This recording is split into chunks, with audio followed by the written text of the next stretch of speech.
This is the Money Mike Syndicated Radio Podcast. We got a good one this morning. We're going to talk about WNBA officials versus NBA officials. Also, why can't the WNBA officials get it right? And we witnessed that in the WNBA championship game. So let's talk about it. WNBA officials can't get it right. They can't get it right time and time again. And I'm gonna break this down for you. I'm gonna take you outside of the box, and so you can really understand why the WNBA officials are where they are, and why they're doing what they're doing. Right? Because it's kind of a secret society that takes place with WNBA officials, and you look at it, right? So what are we talking about here? We're talking about the WNBA officials and egregious call. Word I had a struggle tongue latch on accetism, but the egregious call robbed the Lynx in the WNBA final. Okay, so Fever take aim after I mean Caitlin Clark, the Indiana Fever just they've lost their whole scruples, which they have a right to do over the foul calls, right? Because it's kind of hard to go from the NCAA basketball over to the WNBA to try to call a women's game, right? So that's a difficult task that you have to do, and it makes things a little bit tougher. And here's one. I have no love for Reeve. This one here. You lose a game because you didn't coach the game, right? You got a player goes 1 for 19. The starting point guard, you can't beat him. That's poor coaching. That's poor coaching. I mean, at the end of the day, you got to look at that and say, you know what? We didn't shoot it well. We didn't do enough. And when it came to that call, okay, and for Reeve to say, you know what, you need to take something on the chin. You lost the game. The Liberty beat you. The Liberty were a better team all year. Okay, so but you got through that through sloppy plays, sloppy fouls, and not good, right? So I have no love lost for Reeve when it comes to something like you know, getting into it. Now, what did the Indy Star say about this, right? So, yeah, the Indy Star hometown paper, the bruises on Caitlin Clark's forearms and knees have been on the knees and forearms of NBA rookies for decades, long before Clark burst into professional basketball, making waves in the women's sport. The treatment, the Indiana Fever rookie superstar dubbed by some as a savior. One thing I know about the Indy Star, somebody in the Indiana Fever building really upset the Indiana Star. I don't know who it was, but I know media well enough. The Indiana Star takes a lot of shots at the Indiana Fever. And I saw one article came out, they were talking about Caitlin Clark padding stats, right? So whenever somebody got somebody upset, broke the relationship, Indy Star is not showing no love to the Indiana Fever, right? So you got to look at this. Dubbed by the same savior woman as getting on the court is par for the game. The rough shoves, swipes, sometimes scratches, smacks are nothing new and nothing any rougher than a newcomer in professional sports has endured. Even the flickered foul, like say when Angel Reese was going in the block, that's like, even the Chinity Carter hip check, Flavor Coggins, Clark too. People seem to forget those fouls that happened plenty of times in the WNBA and on other court across the world from youth sports to pro men. That's not true. That's not true. I challenge who printed this out. Let me see who ran this. Dana Hunsinger, Benbow, right? So Dana, you've been around. I challenge you on that. This is not normal. It's not normal basketball. This what if you think this is normal? Here's what you got, folks. And let me go a step further, right? So you got the WNBA has been doing this for a long time, right? They've been going at this for a long time. This is not new to them, and you got to look at it, right? So here's the difference between the WNBA and the NBA, because already the WNBA officials making about 180 grand, NBA officials I don't know making 300 to 500 grand, whatever the number is, it doesn't matter, right? But here's the way this is the way the NBA assigns officials, okay? And the WNBA doesn't do it this way, or maybe they do it, they don't publicize because they don't want you to know. First thing you got to do in the NBA, you got to have a crew chief. That's your vet. Okay, that's the one who's going to know the rules. That's the one who's going to know every situation that's happened, and that's an experienced person that gets it, right? Then you get a referee, okay? Now, we all call them officials, but you get a referee and then you get an umpire, right? So all these guys have different roles that go in, right? So now let's flip the script, right? And you look at this. So you look at the NBA referee assignments, right? So you got all the crew chiefs. These are the pros, right? Who are going to take that game. You got the referee and you got the umpires, right? So when you push that over, and let me go across here and let me see if I can find the one I pulled out for you. I want to show you that in the WNBA, it's just a different game. And you got to know when they assign officials, it's going to be different than what you're going to sign in the WNBA, right? Because at the end of the day, these officials are all going to be doing what you want them to do. But here's the thing. I mean, you got to look at this thing and say the WNBA officials, the rules, 180,000 a game. Everybody, they try to get you to the G League. You got teams are salty, they're not happy, right? Because they don't like the way it went, right? Reeves felt, well, we lost the championship to New York because of the officials. No, you lost the championship because you couldn't coach it out, right? You don't, because that one play is not why you lost the game. Yeah, it looks that way on television, but there were so many other plays that happened before that. So you can't really call that one play and say that's what made up the game, right? So you got to back that thing up and you got to look at it and say, okay, WA officials. You got everybody's thinking they were robbed, right? And then you got Caitlin Clark fans that were thinking, okay, we were just demolished. There was nothing that we did or we could have did differently, right? Unexpected decision. Well, here's the thing with the Breanna Stewart foul. That's a foul, folks. That's a foul, right? Because the way the rules state, you can't impede a player for going up for the shot, right? So if the player is hovering over you and you stop my movement in the shoulder and it stops the shot, that's a foul, right?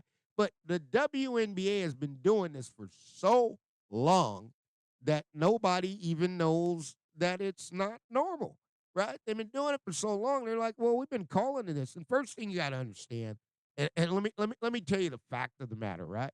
You got the reason the WNBA is left with the officials they have because you got first of all half the men do not want to call women's basketball, and it may be higher that they just don't want to do it because you got to do things that officials are overlooking that shouldn't be overlooked in the game of basketball, right? So when something like that happens and you start overlooking, right? You don't have a crew chief, right? You don't assign that out like that. You don't let us know, okay, here's how you can go to NBA official. You can look it up. You can see these things, right? So you don't have this structure. You're just saying, hey, guess what? We're going to play the games and the WNBA officials are assigned, right? So you don't know who's coming in or who's doing what. But let's look at some stuff, right? I found some 2000. The WNBA announced 12 officials will officiate the 220. I'm going back. Playoff officials are separate, selected by WNBA referee officials management team based on three specific criteria throughout the season. WA referee operations graded the rankings, play calling accuracy, and team feedback. Officials will be evaluated each round of the playoffs to determine the future advancement. The WNBA playoffs presented by AT&T will tip off right? So you got to look at this. Individual game signs for referee are posted on NBA.com, right? So here's the deal. Here's what happens, right? And you get these officials, right? So notice how they just assign them, right? I'm going back to 20. It's the same way today. You don't know if you've got a crew chief. You don't know if you've got the referee. And you don't know if you've got an umpire, right? Because you got to have those things to mirror, right? But then you just throw up the years and say, here they are, right? So you don't even have any relation. First of all, the WNBA does not have any relationship, right? Doesn't have any relationship that's going to come in there with these officials, right? So here we go again. NBA communications. WNBA announced 15 referees have earned a spot. Playoff officials selected by W referee operations management team, right? So they've got a team that puts his individual game assignments. Each game crew consists of the same. And again, here's just the list, right? We don't know who's the crew chief. We don't even know who's in charge. We don't know who the veteran is that's taking the court. All we know is you got some officials back in 221. Just go out there and play, right? So, and this is what people try to find out. Who will be the new NBA referee, right? In her role, Blanche, okay, is going to see day-to-day management. Now, here, what time do NBA referees get signed? Individual games are assigned at 9 a.m. that morning, right? So you got to look at these things, and what are we saying? Okay. So the WNBA, we've taken you through this, and what have they told us? Well, you know what, Mike? We got a situation here where, we're fine over here in the WNBA, right? Because you got to look at Gumake, right? She's like, no, we got the product, right? But you don't. You don't have the product because first thing I noticed in the WNBA is they don't call carrying and they don't call walking, traveling, right? So now you're asking an official who's being graded is trying to get, okay, to the NBA, really, but he or she wasn't going to make the NBA. So you fall back, you got to go to the WNBA. When you become a WNBA official, you have to compromise. Okay, you got to do things that are not normal. You got to call fouls. And here's the deal with the WNBA officials, and I'll just make it as plain as you want it to be, right? As we get in, carrying or walking. That's what I'm looking at because I don't get it, right? But when you get back to these guys, let me make it as plain as you can, right? The WNBA thinks they have everything fine. Cathy Englebert even backed it up. This is a competitive game. See, so when you got a game of basketball that nobody's watching, right? Because nobody's watching the WNBA. And let's be honest, across the board, to every player out there and every parent, every NBA GM, WNBA owners and everything, the game was dead as a rock till Caitlin Clark came in, right? So let's just acknowledge that, right? So the reason your WNBA officials are going to change is not because of the WNBA players, because you guys were cool with it. Why not? We just gonna go out here and play, hockey. Really, you're playing hockey, right? Because the way you're treating players. See, if this happened the way the WNBA allows players to get treated and hit like that, you have guys going out in a full-on fist fight brawl, right? Because the elevation that the player gets up in the air, the worst thing you ever want to do is cut a player off while they're in the air. I get it if I'm on the ground. If you want to foul me in the NBA, we'll handle that. But don't let me get up in the air and you undercut my legs out of me. And that's what Angel Reese did, right? Angel Reese went across Caitlin's head while Caitlin was in the air, right? Now, Caitlin took all this, and Caitlin, you know what? I mean, I admire Caitlin for doing it, right? Because at the end of the day, WNBA officials don't know how to protect the player. WNBA officials don't really call the game like officials call the game. And in the really truth of the matter, and I'll tell you this, in all of being around the game, if the WNBA officials, okay, did what Reeves wants you to do and everything, because Reeves is always one that tells this league is a tough league. Becky Hammond's tough league, take the fouls, no call, da-da-da-da-da, right? So whatever they call is whatever they call, but here's the deal. You got favorites. You got favoritism. See, it doesn't work off of nepotism. WNBA works off of favoritism, right? And so with your favoritism, you got the officials that you wanted in there, right? You evaluate them, which ones are good for the league. Now that the league's got lights, cameras, and action on it, now it looks embarrassing, right? It looks embarrassing because now you look like, what are the officials doing? But nobody really cared, right? Because you didn't have a player like Caitlin Clark, right? So now that you got Caitlin Clark, it's obvious that Caitlin's getting beat to a pulp, right? But that was normal, right? That was normal, so you could do that. So you got Trinity Carter. And it's like, folks, it doesn't take a car going 60 miles an hour, right? A good friend of mine, James Foster, State Farm agent, been over 30 years, right? Explain it to him, Mike, you don't need a car going 60 miles an hour to hit you in the back if you're not looking, right? Because what can happen is your body is fully relaxed. It's not in a tense mode preparing, okay, for the screen or whatever you got. So now you go bump the player where the player's not even looking, right? That's Trinity Carter. But at the end of the day, I mean, Trinity Carter is a good basketball player, right? I mean, somebody the Fever could use, right? But half the players in the WNBA, you got to check them off the Fever list because they don't meet the culture, right? And then you got to check off the other 25% of players who don't want to go there, okay, to play for Indiana, right? So you got half don't fit the culture, half of them don't want to go there. So that only leaves you 25% of the players of 144 players left for you to choose from. That's a tough ticket right there, right? And you got Caitlin Clark. So they're not really worried, okay, about calling the foul, right? And here's a complaint. Here's a complaint. With the Minnesota up 60-58 and less than 6 seconds remaining in the regulation, officials called a foul. They stopped her impediment from going up to the shot. You cannot allow Breanna Stewart to turn, lift from her shoulder to go up through the player, which she's entitled to that space, right? You can't be leaning over. and they called a foul. It's the right call, right? It's the right call, but based upon, and it was, and to the official that made the call, I salute you because here's the deal. You were on national TV. If you don't make that call, it goes the opposite way. Let's say Minnesota wins. What is New York going to do? And Minnesota doesn't have the media power New York has, right?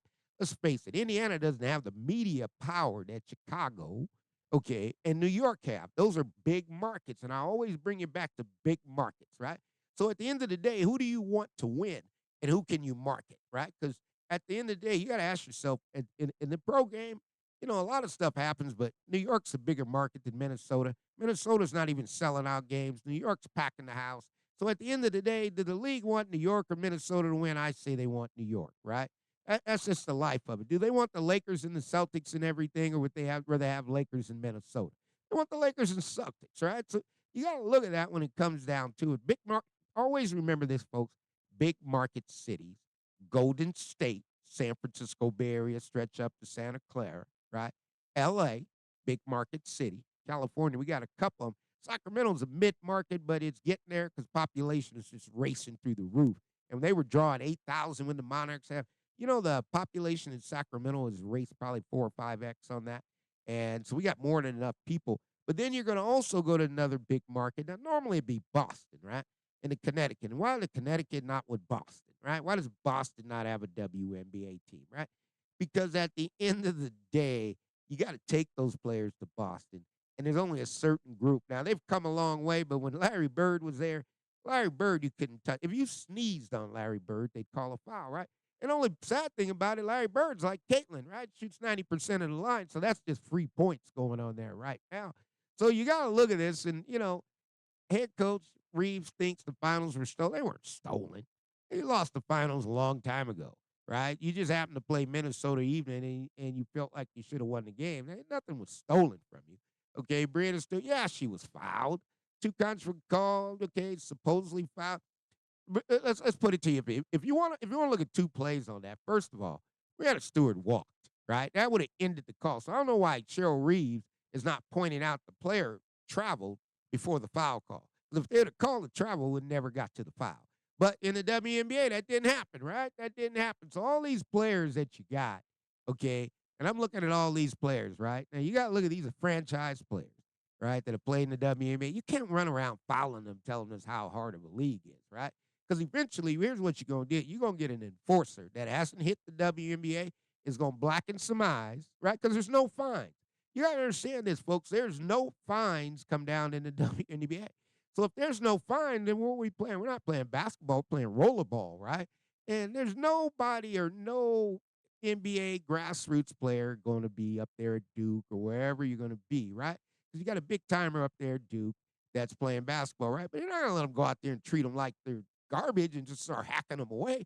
You got what the WNBA hasn't understood yet, but it will understand now that Caitlin's here and Paige Bucher and Juju Watkins and all the others, Kiki, that are coming in. Because all the others that are coming in, whatever they did before, they ain't going down no more, right? The WNBA and the NBA, Adam Silver and all those guys, you can't have this kind of mistakes. And I can tell you, in the WNBA, you won't call it nepotism, but you can call it with the officials' favoritism because you got some officials in there. Folks, let's be honest. I've never, ever in my history of basketball, let me tell you, I go back a long way.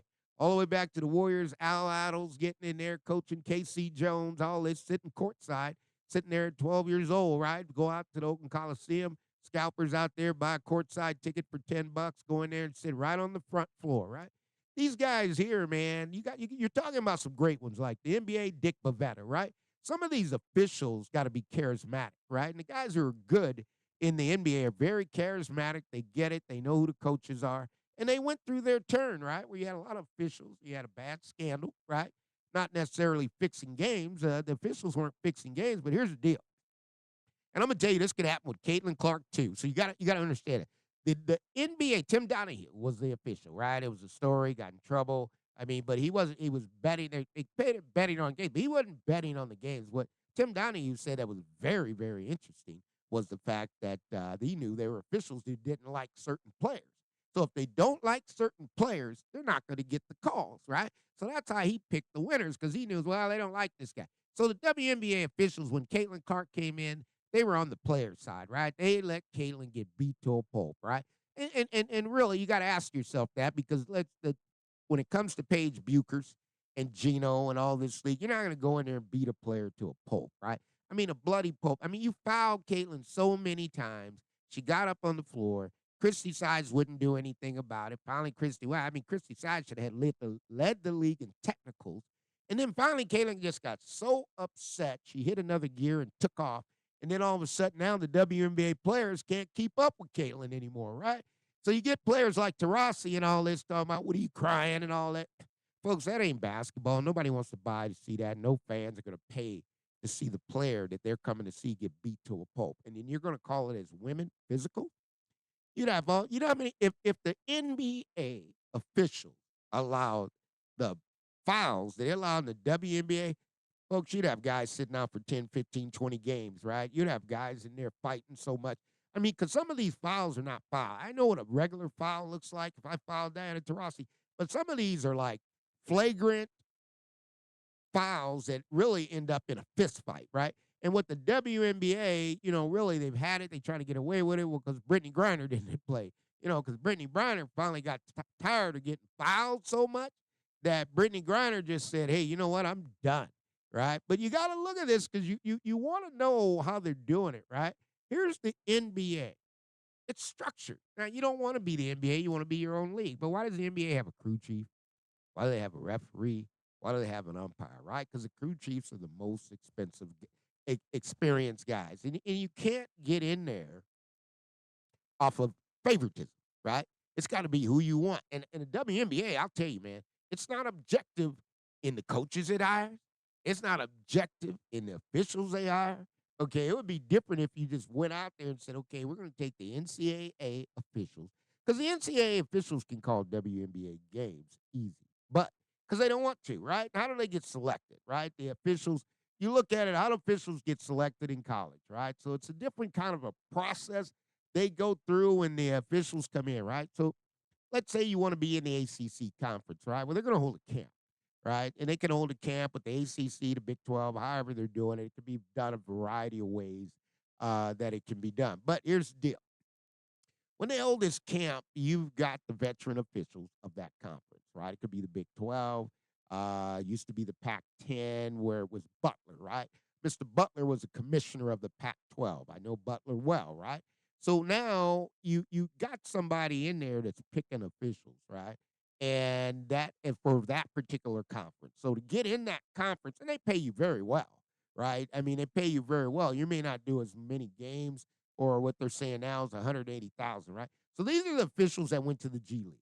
Now, they're good, but they weren't good enough to get in the NBA, so they got to go to the WNBA, right? So you didn't make the first cut, but now let's see. I like you. I like your ethics. I like your work habit. So let's see if we can get you in the WNBA, and that's handpicked, right? That's handpicked. So now you got a bunch of handpicked officials who can't even make a call. Then this one got embarrassing for the Fever in the playoffs because how do WNBA officials call fouls on players who aren't even in the play? Now that's if you tell me that's not an object of an evaluation at that official, how do you miss? Okay, I got a foul on Boston. You call it on Boston. Boston's not even guarding that player, right? And you refuse to go to the table and check when the coach is screaming. That's what the WNBA gets from having favoritism, right? Now they're going to come back and say, we had nothing to do with this process, Mike. Everything happens in the WNBA is collectively been made up about 3 or 4 or 5 individuals, including Cheryl Reese, who's got her hands on everything, Olympic team, you name it, she's got her hands on it, right? And I mean, really, Cheryl Reeves should just go ahead and be a general manager or president, right? I mean, you coached enough. I mean, you're just suffocating, so much. And if your desire is to win a championship, you don't need to be the coach and the president, right? Come on, guys. Come on. You're rolling a double role. And this is the problem because when you get people in double roles, presidents are supposed to meet with presidents, right? That's how the NBA works, right? You're the president of the NBA. You need to go ahead and be the president of the WNBA, right? There's no doubt about it. So you got to look at that and be collective because then all presidents can get together, right? But if you're not all presidents, here's the deal you got to understand, folks. Let me punch this in. I want to show you something here because this right here is where I'm going with this, and this is where my mind is made up, right? So you got referee assignments, you got officials, you got all these guys who are officials, right? And they come in here and they come into the season, they want to do their thing, right? But here's a goofy thing that happens is it doesn't work the way you feel it may or may not work, right? Because these guys are not selected by any favoritism. These guys are the guys who really can call the game, right? And here's where I get a little confused, and I go back and I have to look at this and say, well, when you get in this thing and you look at the officials that are in the NBA, right? These guys are all veterans. You know, you got Scotty Foster. I mean, you got all these guys are vets. These guys have been around this league forever, right? They don't miss, right? They don't miss, but sometimes they get ahead of them and the calls can happen and they don't know what to do, right? So you gotta know you got a whole group here, right? That of NBA officials that are gonna call this game. So it's not like you're just going blind to the blind, right? I mean, you talk about veterans, right? So and you talk about inclusiveness. Well, you got an official right here is one of the best in the league, right? Best in the league. Okay, that's inclusive. So you can't. It doesn't have anything to do with who you are or what you are. It's just going to come down. Can you call the game? Right now, here's where I'm going with this. And this is where the NBA and the WNBA got to figure something out. Okay, because you got Lauren, right? She's in the NBA. Okay, you got Richardson's in the NBA. These are women in the NBA, right? But here's the deal: you don't need the women in the men's game now to grow the game. You need the women to come back to the men's game. So it's not going to hurt the league to play an NBA female official or woman official to come back and clean this thing up because you got to get these guys. I mean, look at Ashley, right? She can call the game, but you got to get these guys back in the game and you got to let them call the game because the whole thing is you wanted equality, you want opportunity to go in the men's league. Now, but that was before you have your own league. Now, the women, the presidents, it's kind of like you look at Kelly, right? Kelly's been the president, went over and was the assistant GM. So you got a WNBA president goes over and becomes the assistant GM, right? Returns back and been the president. So what do you think?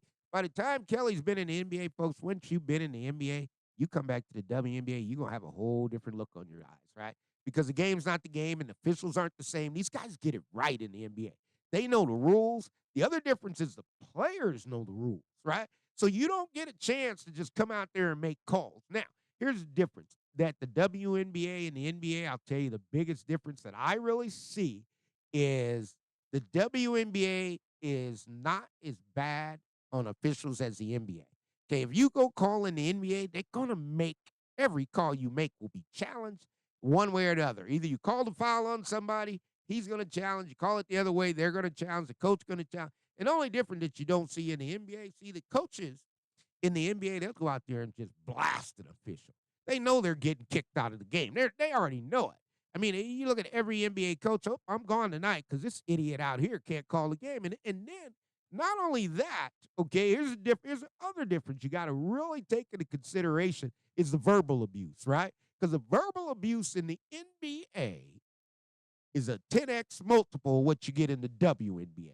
Because you're going to get blasted in the NBA. You're going to get blasted. Now, because it doesn't cost you as much money, the WNBA coaches can get in there and start talking bad about their own officials, right? They can talk any way they want. Nobody's fighting them. You do that in the NBA, you're going to lose some money, a lot of it too. And the way the NBA works is they're going to pay you a lot of money, but every infraction, they're going to keep getting it higher and higher. So you could be a coach. Oh, yeah, no problem, coach. First fine, we're going to fine you 10 grand. Oh, you did it again? Okay, that's 50. You want to try it 3 times? We'll take it to 250. We're going to break your bank. And then you get some coaches like Popovich take the whole damn salary, right? That's how it gets because at the end of the day, you either get it right or you don't, right? And you look at an official right here, he's going to get it right, all right? There ain't no doubt about it. When they go to the monitor, and here's the thing that happens at the monitor now, right? So they bring the monitor in the NBA because they want to know, man, you guys are taking all this time. What the heck are you looking at, right? So they explain the call to you. This is a call. They get it right. Now, here's the other thing. You got NBA sitting in New York. The game's changed, right? So the game's like even in Major League Baseball now, and you're seeing it a lot in NFL for the sake of time, because it really, you don't really know when you take 2 or 3 minutes looking at something and trying to get it right. Everybody's just sitting dead and still. So what's made the NFL go faster in this process? You get New York in there. New York looks at the play. You'll see NFL officials getting ready to call one way. He gets the call from New York. Nope, going the other way. He stops it. Yep, we got a no foul penalty on this one. So we're going to go ahead. The call's going to stand, right? Because New York's involved. WNBA's got to get New York in here if you're going to change some calls, right? Because now you're asking officials to do something they haven't done. Okay, and you can look at one official here looking, going, well, I don't know what that is. You got another official looking, going, I don't know what this is. And you got another, right? And then you get these guys in the NBA, when they're calling the WNBA, they're calling the G League, right? It's the same game. It's the same game, but you're getting the bottom of the officials, right? Because the good officials, they run camps and everything. So you got to go NBA is the cream of the crop. You're going to go NCAA, men's, women's basketball is taking up a good majority of officials. And then you come down to the WNBA. And what happens is guys they're tired now, right? Because they don't want to, nobody wants to come work the WNBA season. Because most guys, when they're in college, they'll do as many games they want. You're going to get off your legs. These guys call games in the 60, 50, and 60 years old. I think Bavetta might have made it up to 70 years old, right? So these guys have been doing this a long time, but the WNBA, it's been a favoritism. It's been who you want it, and now it's exposed, right? So anybody can run a corporate enterprise. Nobody cares, right? But once you get all the lights on you, now everybody's seeing, because what do you get with Caitlin Clark? So you can go to a regular WNBA game, you got 2 or 3 cameras, right? No big deal, right? There's no big deal. Now, you go to an NBA game, they got 25 cameras out there because they can't miss a play. Well, they did that with Indiana Fever, and now you saw some of the worst officiating. It's been that way for 20 years, folks. And that's what you get. So how does it all wrap itself up? You know what? As I told you time and time again, the WNBA and the NBA, here's the difference. The NBA assigns crew chief. Going to put you down to a referee and take you over to umpire, right? Crew chiefs are the most experienced in the game, right? So when the assignment comes out from the NBA, it lists all the games, and it's going to list exactly who's doing what, right? You look at some of these names, right? These are some vets that I've seen call this game for many years. Ed Malloy, Tyler Floyd. Get down there to Tony Brothers. That's a vet, right? Scott Foster's a vet. Bill Kennedy's a vet. You got so many guys that are vets, right? So they've seen everything. They know the rule book, right? You got to know the rule book. And that's how they get it done. In the WNBA, the officials, they do it a little bit different. They just pick them and call them. And the complaints just hit the roof. Cheryl Reese decided, I'm complaining too. But here's the way, if you want to look at the difference, this is the way they assign WNBA officials. They just put a name and put it there. There's no crew chief. There's no umpire. There's no assignment. So who's going to be at fault for these calls? Look at the difference, folks, right? You got no crew chief. You got no assignment. You got nothing happen. That's the difference, right? So the NBA's got more structure. The WNBA needs more structure. But $180,000 a year, where do they come from? You get about 1 in 5 are going to make it from the G League to the WNBA, or the G League to the NBA, right? So the list goes on, but at the end of the day, WNBA all are under lights, camera, and action. This is the Money Mike Syndicated Radio Podcast. We're going to keep it up. Next, we'll roll out the comments, reactions. Grace Berger, Indiana loves Grace. So we'll see you soon. But always remember, all things are possible to those who believe. This is the Money Mike Syndicated Radio Podcast. And yes, the WNBA officials are a problem. We'll see you soon.